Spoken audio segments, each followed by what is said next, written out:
राजधानी भोपाल में ट्रैफिक व्यवस्था को दुरुस्त करने और सड़क सुरक्षा को प्राथमिकता देने के उद्देश्य से जिला प्रशासन बिना परमिट चल रहे ई रिक्शा वाहनों पर सख्त कदम उठाने की तैयारी में है।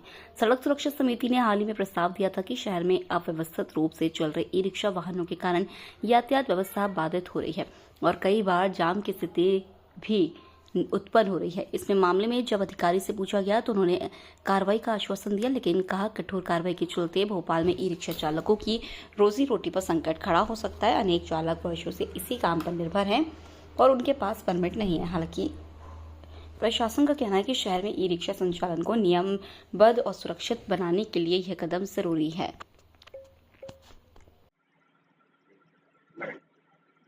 ई रिक्शा को लेकर कई तरह की शिकायतें आ रही हैं। ट्रैफिक बाधा होती है, उसकी वजह से कई लोग उसकी वजह से परेशान हैं।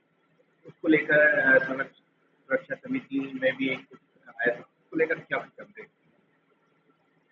ई रिक्शा का सड़क सुरक्षा समिति के संबंध में एक कहना चाहिए, यातायात सुगम चलाने के लिए, उनके मान निर्धारित करने के लिए हमने अपना सुझाव दिया है कि जिस क्षेत्र में वो निवास करते हैं, जहाँ वो व्यवसाय करते हैं, उस क्षेत्र को उनको दे दिया जाए जहाँ पे वो आसानी से अपना ई रिक्शा का संचालन कर सकें और लोगों को दिक्कत भी ना है। मुख्य सड़क से बचें, क्योंकि सड़क पे ई रिक्शा का दबाव जबरदस्त है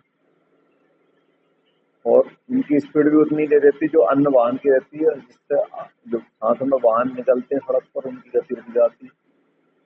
बार बार ब्रेक लगता है तो जाम भी लगता है। विभिन्न तिराव चौराहों पर खड़े होकर के अपना व्यवसाय करते हैं, उससे भी व्यापकन बंद हो जाते हैं। इस बिंदु पे विचार रखा है, उसमें प्रस्ताव में सड़क सुरक्षा समिति के समक्ष निर्णय होना है। कई बार देखा भी ये भी गया है, स्टंट करते भी दिख रहे हैं ई रिक्शा। हाँ, स्टंट भी करते हैं। कुछ ऐसे बच्चे चला रहे हैं जिनको उनकी पात्रता नहीं है, तो उस पर कार्रवाई भी करना पड़ती है।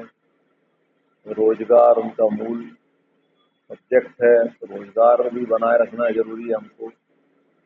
जो शासन की नीति है, कोई बेरोजगार ना रहे, तो उन सब बिंदुओं को दृष्टि रखते हुए प्रस्ताव गए हैं।